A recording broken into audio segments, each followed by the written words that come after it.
buckle up, because it's going to be a long ride. It's going to be a wild ride. Nobody cares, but we're going to tell you anyways. This is Popcorn Chats.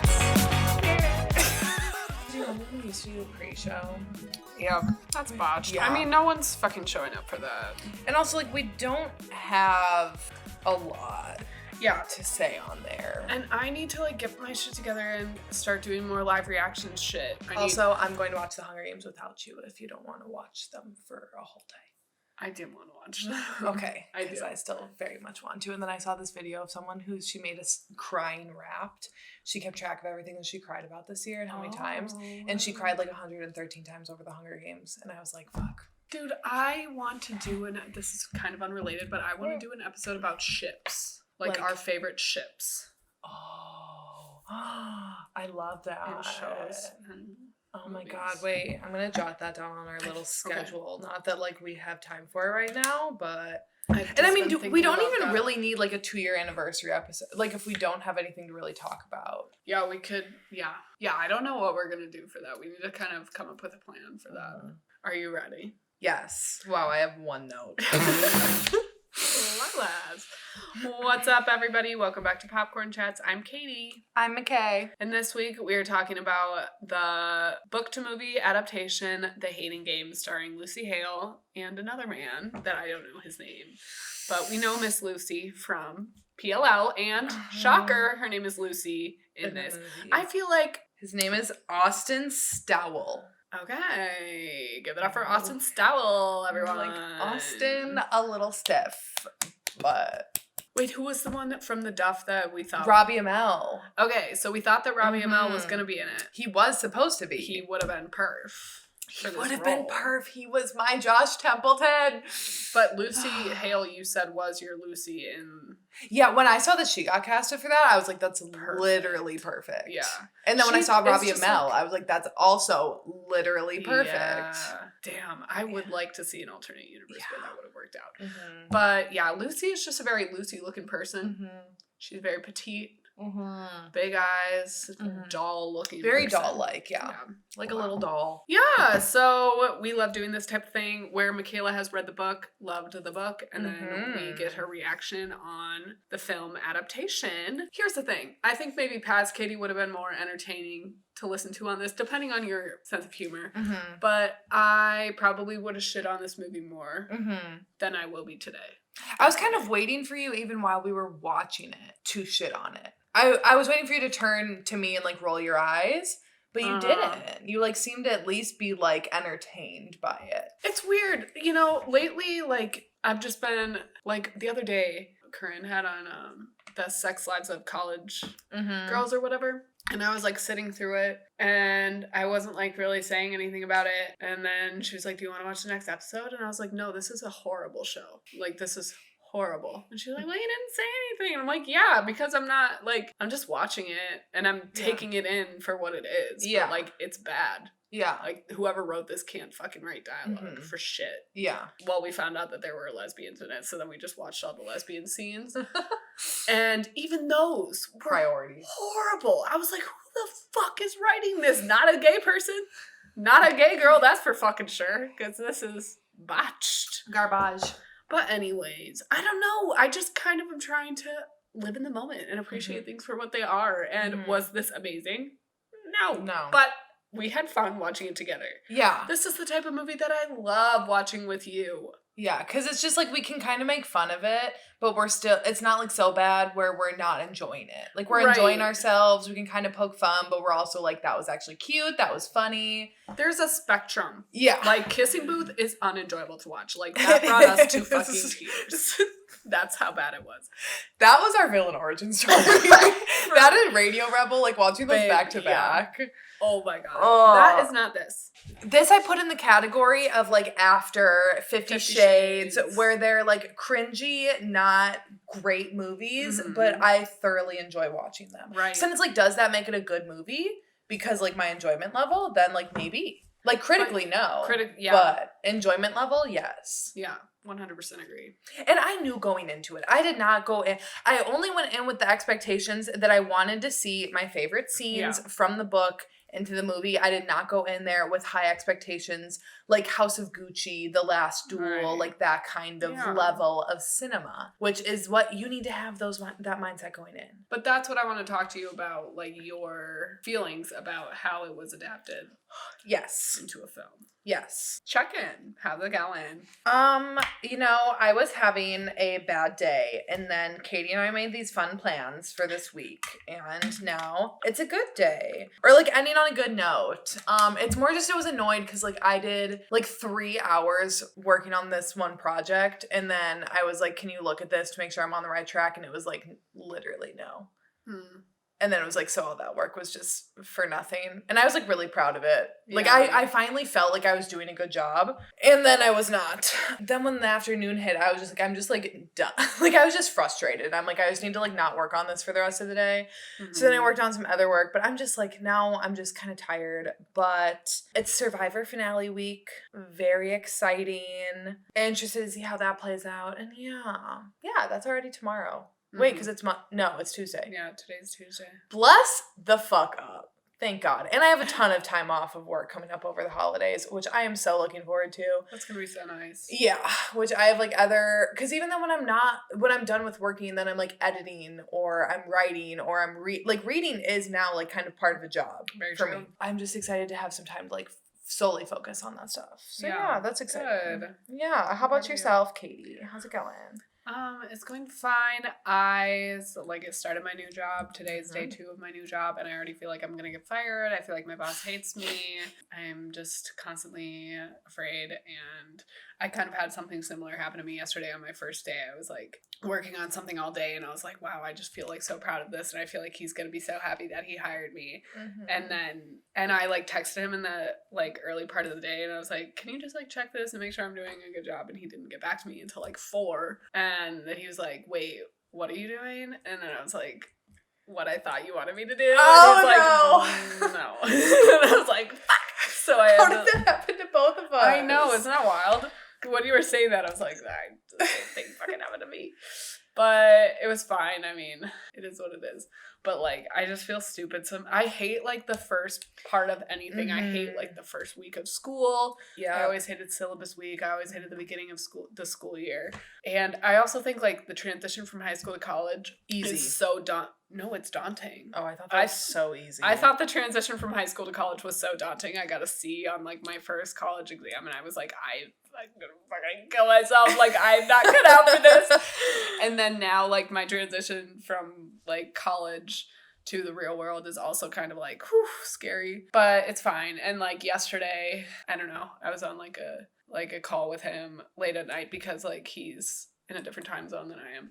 And he was, like, telling me how to do things, and I just, like, felt stupid because I was, like, sharing my screen with him, and he was, like, click that, and then, like, if I didn't get it right away, he'd be, like, the purple button, and I'd be like, oh, my God. And, yeah, it was scary. And then, like, when we hung up yesterday, I was like, I'm sorry, thank you for being patient with me, and he's like, it's okay, like, the first week is always hard, like, you'll get better. Yeah, he can't expect you to know everything right off the bat. It's brand new. Yeah, it's just, like, the industry that I'm working in, it's, like, time is money. Like, it's very, like, intense. Yeah. So, yeah, we'll see how it goes. I just want to revisit. So which do you think was worse? The transition from high school to college or college to real life? I think college to real life is bad. Yeah. The worst. Yeah. But I'm just saying I had a hard time. Because I've always been a very, like, student-minded person. Yeah. And school always came easy to me. And then when it was, like, you actually have to kind of work hard in college. Yeah.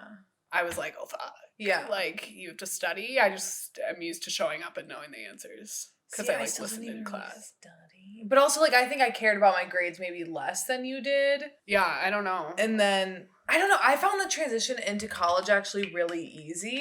And by the end of it, like, I had, like, a 4.0 my last 2 years because I was in, like, all classes that I actually liked and cared about. But then it was the transition from college to real life where then it's like, is this?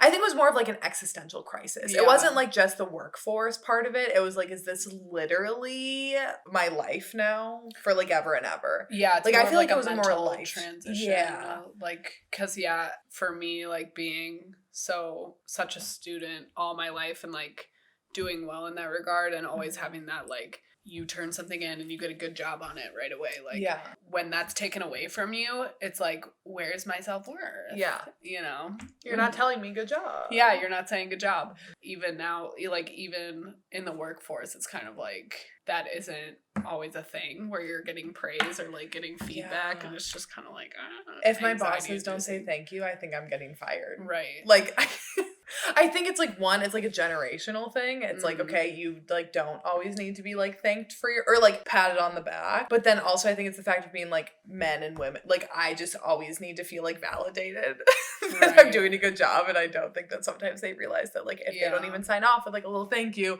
I'm like, they hate me. I'm getting fired and I'm going to be homeless with my kids. Yeah. Like that's where my mind goes when in reality it never even crossed their mind. Right. Yeah. Or they're just like kind of on to the next thing already and they're not even like thinking about you. Yeah. Yeah. And I'm also just trying to find a place to live in California and everywhere fucking costs $1 million. And it's like, you're paying like so much fucking money regardless. So I'm just trying to find a place where I'm not going to get mugged when I walk outside and I'm not going to find a roach in my bed. Yikes. And if I have to pay $200 extra a month for that, then so be it. But it's just fucking bogus. Because it's like you're paying so much money to live in a shoebox. And it's tragic. I remember when we were like before the pandemic, when we were kind of like talking about that, and I was just like on Zillow, like looking around out there, I was like, literally, what the fuck is that? Yeah, dude, it's horrendous. Plus, like not being out there to go like look at places, so I'm like having my cousin go and FaceTime me. Anyways, let's get the fuck into this. I didn't realize you were sitting up there looking at us. Hi, baby. Hello, Dorian. Another narrated open. We had that in House of Gucci, and I said I loved it there. And again, I loved it in this. I don't hate a narrated open. I think like critics hate a narrated open. I don't, especially because how else are we supposed to set up the picture of like these two companies that were separate coming together? Like that would have required a lot more of time or like some sort of meeting to be like, when we merge, like this, like, I don't know. It's just like get into it. I don't need. Or like a news headline, somebody reading like the newspaper being like, so-and-so and so-and-so merged together as companies. Yeah. There's always some sort of setup. Every film, every story that you start has to have setup. It's everybody's least favorite part of everything. There's really no way to make it interesting except you have a distracting thing for the audience to watch while they're getting this information. And for me, as long as that part of the setup is strong, the distraction, I don't give a fuck what you're doing. I don't care. The narration, it's not what I would personally do, but it gets the job done. And with this type of thing, I just want to know what I need to know and get into the story. And with this, the distraction factor is the two of them sitting in the same office with their very like polar opposite setups. And that's enjoyable. And it does a lot to establish their characters without a whole lot of talky talk. The narrated open, solid, fine, whatever. And again, we need to know why Lucy hates Josh. So, like, for her to tell us, like, rattle off the list, it's like, okay. Right. Straight into the point. Because otherwise we would have had to, like, go back and look at some montage of, like, all their different interactions that made them not like each other. Right. And it's like, let's just get into it. Let's get into the story. Drop me in. I think a narrated open also makes a lot of sense for a book to movie adaptation. When there is, like, so much written exposition. Is it told in her point of view? The book. That's a great. Actually, I'm thinking it's third. No, actually, it is first person with Lucy's point of view. Okay. I was thinking it was third because it's traditionally published, and I feel like traditionally published a lot of the times are third, which I don't like as much. But I love the two workspaces. I love that she has a Dell. He has a Mac. Yeah. Very black and white on his side. Pristine, organized, sharp edges, sharp lines, clean. Then on her side, it's like funky, colorful, cute, definitely like very well, actually both sides are very reflective of their personalities, but I think too, like if you didn't read the book, just looking at that right away, you know the two types of people that they are, especially judging by their clothes. Which side do you vibe with more? I think I'm more drawn to Josh's side. I think I'm more drawn to Lucy's side. Okay, that makes sense. Yeah, I think just I like my space to be very crisp, neat, organized, everything has its place. And I like neutrals. I don't like bright. That's the thing with you. Yeah, and I don't necessarily love bright as much as I love color, but I like jewel tones, you know, like that kind of color. But I am not very organized, and also like when I'm working, like I like seeing things. Like I don't like when I'm writing, like I don't like writing in like my bedroom where I don't really have any decoration to like look out, where if I'm in my office there and I'm surrounded by my paintings, like I feel like more creative than in like a very like crisp cut environment. Like my cubicle at work used to have like quite a bit of stuff on it that was like all cute. What's funny is they're looking into each other's things, so they're just staring at that all day. Yeah. So it's like makes them seethe even more. Yeah. And Josh's side just feels a little cold, but I do kind of like it. Like there's like I do aesthetically, I like looking at it. Yeah. But like if would I rather work in it? Probably not. I think I need bright. Yeah. Like I need bright. Like a window. Yeah, I need like natural light. I hate overhead lighting. Fucking garbage rat. I hate my fucking overhead lights in here. Yeah, I'm a very big, I need like brightness, but I don't like bright colors. I like neutrals. Fair enough. You know what I really like the most is when she goes to Mac's office so if you've seen the movie, he has what I would call a glorious picture of a cat in space. Yeah.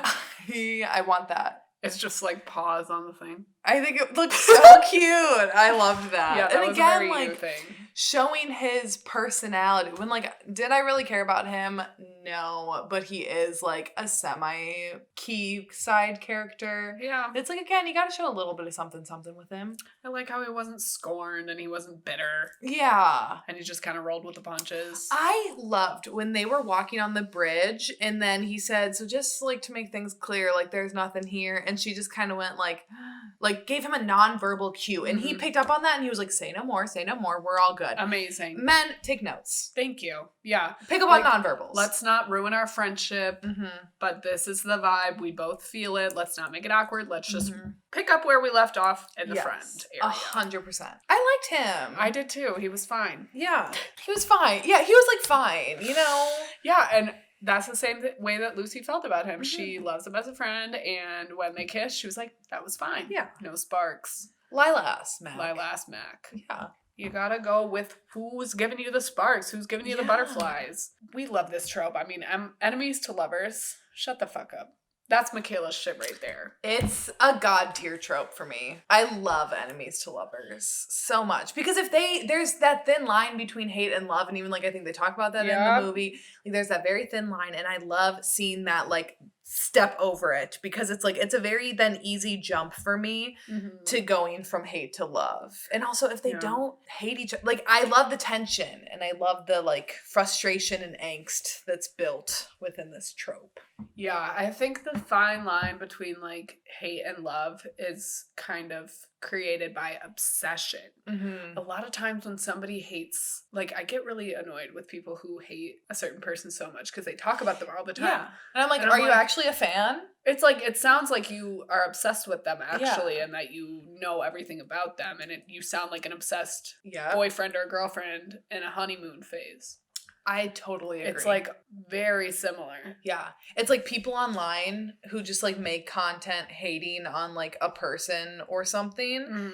And that's like their whole entire content. I'm like, so you hate them, but yeah, you've made it your whole brand. Right. Or a lot of stuff online, like I wouldn't even know that offensive thing is going on if the haters didn't shed a light on it. So now it's like getting more publicity because you're hating on it. Yeah. Could anyone just shut the fuck up? Really? Yeah. That is the question.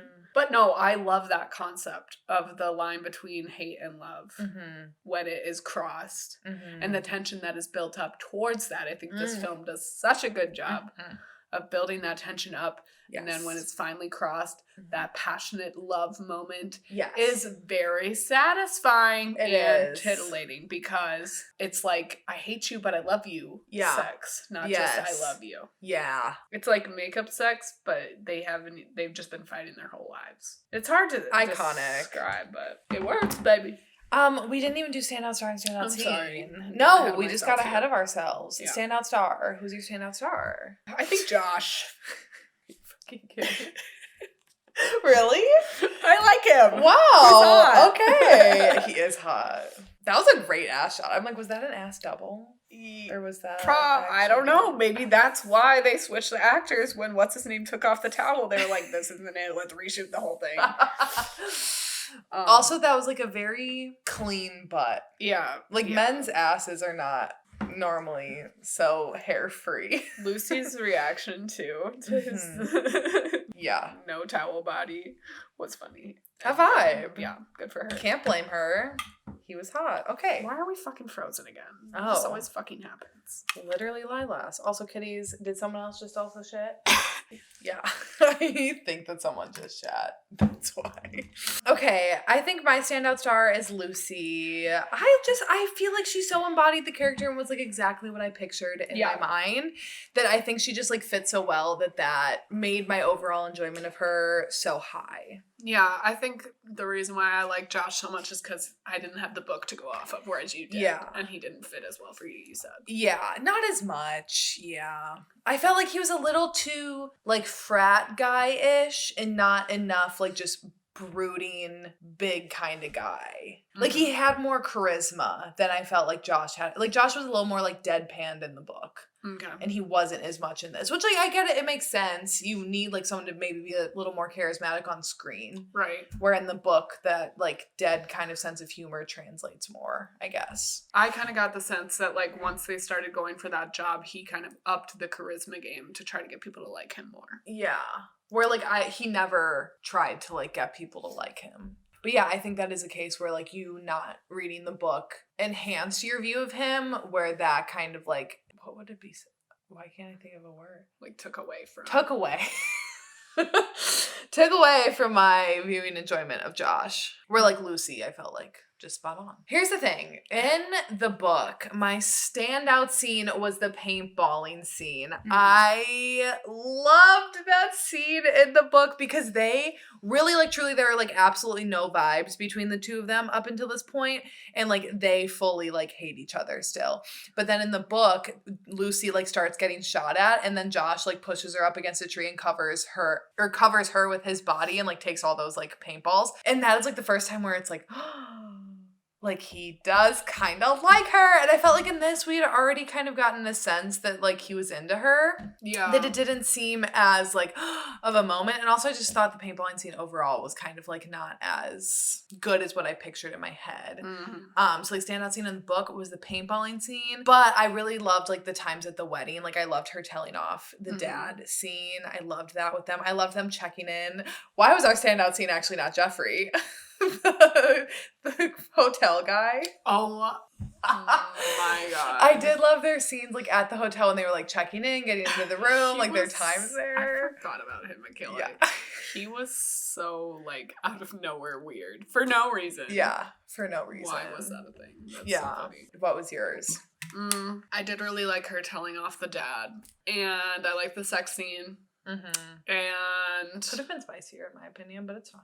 I liked their general office interactions. Yeah. Like when they were sitting at their desk, I thought that was strong. Or like what the elevator scene when they first made out was pretty hot. Good. Okay, actually that scene did happen beforehand. So we did know that they like kind of liked each other, but then it was very standoffish. So I take that back with the paintball scene. But yes, that scene was hot.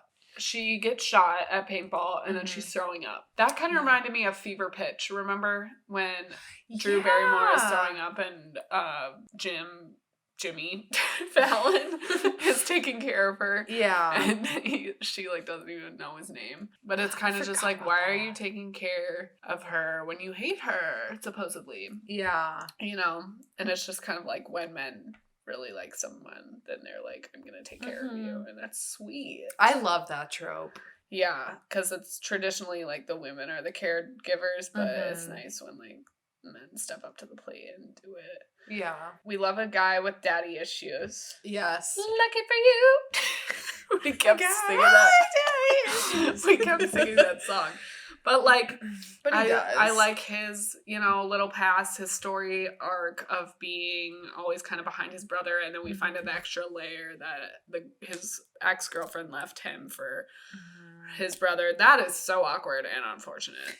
Yeah. And I don't know if I could be a part of the family anymore. Like, that would just be very difficult. That would be. Especially when they dated for so long. It's not like you went out on like a date or two and then it was like, this isn't right. And then she like connected with your brother and it's like, okay. Like a little odd at first, but like fine. That moment when she like stood up for him and then he kind of has that like backstabbing misunderstanding moment. Oh, I hate that. I hate that miscommunication at the end of like the little. I'm like, if y'all would have just like talked for even a half a second, we could have avoided this. And I didn't like that their end reconciliation happened in front of the entire office. That was uncomfy. But glad that all worked out in the end, obviously, for them. Yeah. And it was cute, their little phone call at the end when they're like talking like two little publishing people. That was cute. I love that. They never hung up, but that's okay. Little Mr. and Mrs. Smith moment. But I don't like the office people being involved either. I think it would be stronger if they all are like, they hate each other.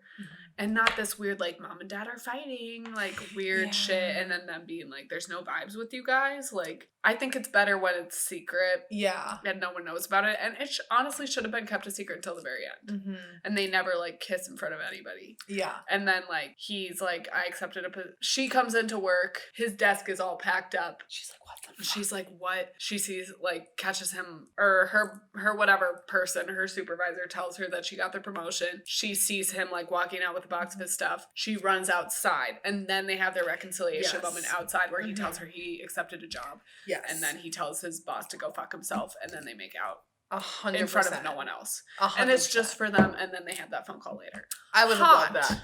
I would have loved that. I totally agree. I think that would have been so much better. Yeah. And that whole conversation in the elevator, first of all, that poor HR supervisor. You could not pay me enough money to be in HR. I feel like HR would, although I'm nosy, so I'd like to like know what's going on all the time, but also that would just be too much. Right. And for that elevator sequence, for them to refer to themselves as mommy and daddy like that. That's a huge red flag. It grossed me out. I was like, this is cringy in a bad way. You know, it's not cringy in a good way. No. Oh, so we talked about this in a Christmas dance reunion, how the third act breakup can be kind of annoying. And yeah, just like the miscommunication, but I did appreciate in this, it didn't drag out too long. Yes. It was close to the end. Like the breakup and the makeup were like relatively within a short period of time. Yeah, it didn't take too fucking long. Appreciate it. It's just rude because like you assumed that he was being a dick to you and then he came up to you and you were a dick to him. Yeah. Because you assumed. So you made an ass out of you and me. Well, and also I just don't know how then you would just go off like not saying anything to him. Like that would make me so fired up that I would want to like confront him and be like, what the fuck is up with this? Hash it out. Communicate. Rather than being like, I never need to speak to you again. Right. And I feel like that's very unrealistic. I feel like women often want to be the ones to communicate and figure everything out.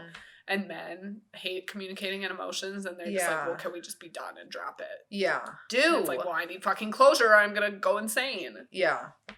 Yeah. Also, I did like her little presentation, like how confident she was and everything in it. But correct me if I'm wrong, she was basically describing like Wattpad. Yeah. Like that was her idea. Was like something that already exists. So I mean, good for you. Love that.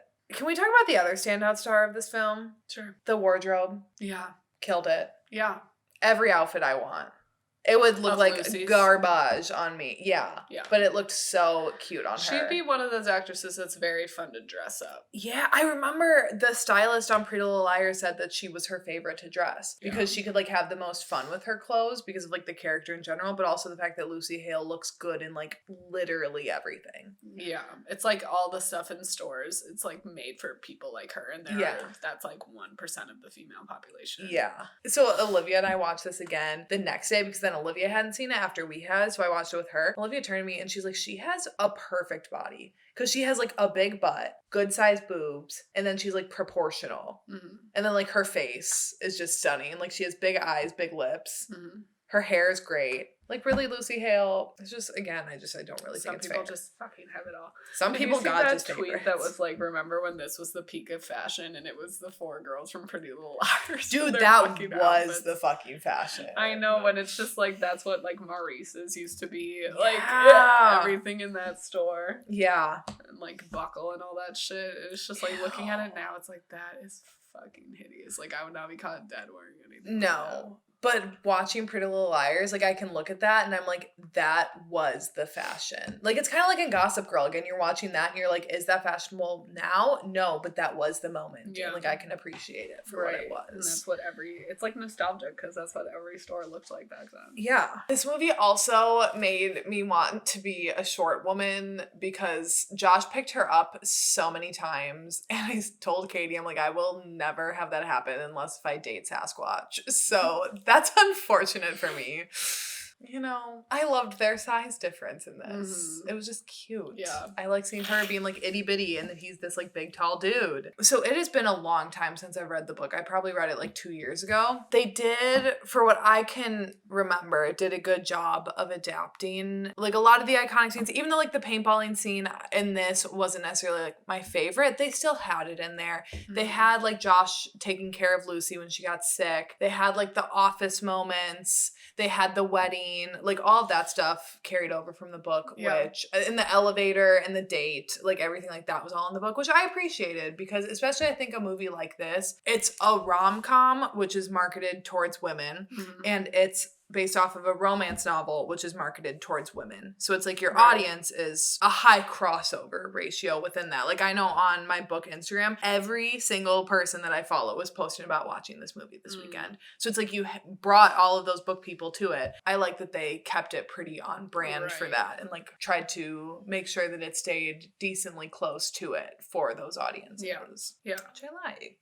I'm glad that they kept that in mind and didn't just completely change everything. Because I think there are some things that obviously need to be changed for movies or television, but with something like this, like there really wasn't anything that needed to be changed to make it make sense. Yeah, it's easy enough to cross over. So. Yeah. It's not like Divergent where they just like changed everything about the second book. The book out. Yeah. What the fuck is that? What is it about this trope that you are so drawn to? Yeah, I want them to hate each other because I want to see that like they have an actual emotional reaction to the other person. And I think I'll say specifically for in books, it makes for great banter. It makes for great payoff. And it typically makes for a slower burn of a relationship, which are all things that I like because I don't like when they like instantly see each other and they love each other and they're instantly like on the same page with things. Yeah. I like when they have to work to get that love between the two of them. I don't know, it just makes for like a journey to go on between the two of them. Like even I'm thinking in like fantasy books when like the characters hate each other and then they end up loving each other at the end. Like it makes for a good payoff by the end of it. Like I don't know. And like I said, it has like all the angst that I love and like tension. I like reading and watching. So I don't know. What about it do you like? I think when you're taking just a simple romance story,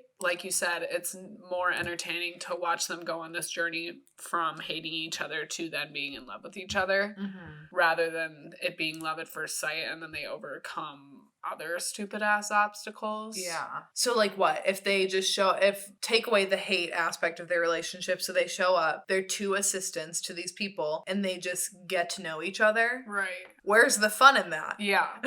Well, like Fever Pitch, you know, one of them is obsessed with the Boston Red Sox. So there's always conflict somehow. But I would say like one of them has a dirty little secret. One of them is lying about, you know, something. One of them has to move away. But I would say of all the conflicts, it's more fun for the conflict to be straight out the gate that they just don't like each other and they're already at odds. Yes. And I love that moment that when they get on the same page or they like work through their past issues. Like then, so at the beginning you hear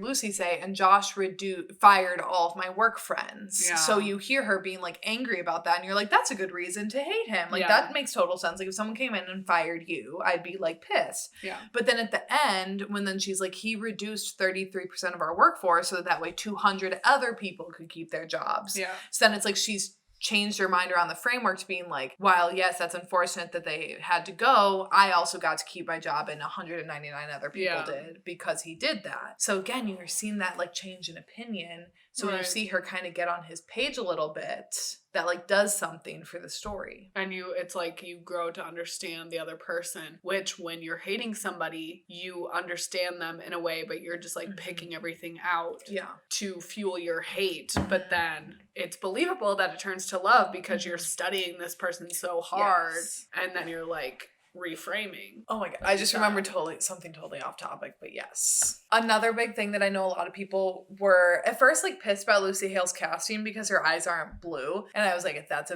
I know it's a very small thing, but in the book, it's the fact that he paints his bedroom the color of her eyes. And that was like this big like thing of being like, he never hated her, like that he's always loved her. And in the movie, I liked that then they did that with like the green wall. Cause I'm like, when people were pissed about that, I'm like, I literally didn't care about that. Cause I'm like, okay, then they just take that out of the movie, whatever. Like that was a cute moment. But the fact that they did that then with the green wall and her green dress, like that was cute. Yeah. I liked that. Yeah, that was a lot, though, for me. So I guess he's never hated her. And for him, it kind of always has been a game. Mm-hmm. And his way of, like, feeling close to her. Yeah. But then for her, she has genuinely hated him. Yes. Which makes sense when you think about it, because how she listed off those reasons at the beginning. And I forget, why did he ignore her that first time that they met? There was a reason for that, of like when they first met, you know, like in the movie, he just takes his plant and walks on. Mm-hmm. I forget why, like he had like an actual justification for that encounter where like he saw it from a different perspective. So then he never understood then why she like kind of antagonized him. Yeah. So then that's when like that whole thing kind of started, because then that was his way of like messing with her and like connecting with her. Yeah. Well, it seems very like Edward Cullen avoiding Bella Swan because he's so drawn to her. Because he wants to drink her blood. Yeah, but maybe he was like... Yeah, I forget. I'd have to reread it. I mean, I think we know that they don't mesh well. Like, they're very different from each other, so maybe that's why he just ignored her straight off the bat, because he's like, this bitch is a fucking yellow vomit, and I'm gray and steely, and I don't want anything to do with her. I think that there should be more romance books turned into rom-coms like this, because you have a bunch just like sitting there for the taking, where again, you don't really have to do much work to make them happen, and then it's a guaranteed audience. So right. And if they're done well, you know, like if they're taken seriously by the people that are making them, they can be like, this was good films. Yeah, like I can't even really think of other rom-coms within the last 5 years. Like, genuinely, I don't know. I watched The Longest Ride on... Yeah, what the hell, we were supposed to watch? That's my fault. And then I think by the time, I don't even really remember when we got back from the bars. Well, yeah, you guys were both unwell. Oh, like, damn. I left you face down over there. Olivia was in the bathroom doing God knows what. And I was just like, hope y'all are good. Bye. Yeah, so no, we never obviously watched it then that night. And then during the day, we watched The Hating Game and then fucking other random stuff. But I did watch it. And I'm like, why do I like this yeehaw movie? Yeah. Because it is very yeehaw, but yet I'm like, why do I like this? Yeah. It's so like nothing. War, horses. Yeah. It's trucks. So nothing that we would like. Yeah, but it's good. But yeah, it's kind of a vibe. It's again like the size difference between them. He's just hot as fuck. He is really hot. I'm not sorry about it. Yeah. Do you have anything else about The Hating Game? I don't think I do. It was good. 10 out of 10 recommend. I would 100% recommend. It gets a gold star from me. It gave what it needed to give. Mm-hmm. And once again, I came at a point in my life where I just needed like a little lightness. Again, it was a perfect length. Yeah. It was like an hour and 45 minutes. Thank you for that. Doing the Lord's work. Well, next week is our 2-year anniversary episode. That is wild. That's crazy that we've been doing this for almost 2 years now. Mm-hmm. And we'll come up with something fun for that. Maybe we'll do our questions on Instagram again, so be on the lookout for that. And then after that, we have Don't Look Up, the new movie starring every person in Hollywood ever. Mm-hmm. And then after that, we are going to be covering each and every episode of Euphoria season 2. So we'll do a season 1 recap episode the first week in January, and then after that the first episode of season 2 comes out January 9th. And every Wednesday or Thursday, we're not sure yet, we might be switching up our posting schedule, but we will be doing a recap of each episode, because Euphoria is the show, as we've said before, that inspired us to start this podcast. I am so freaking excited to dive in deep to this show. Me too. So very, very much looking forward to that and all the exciting things to come in the new year. Yeah, get fucking ready for that. I'm excited. Me too. I can't wait for Euphoria season 2. I kind of hope someone dies. I love me some character death. Oh my god. And I kind of want someone dead. I don't want Fez to die. No, not Fez. What if he dies in his episode?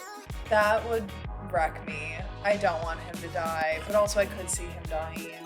Like, if there's gonna be one to die, I could see it being him. Yeah. My glass. That was such a long build up. Oh!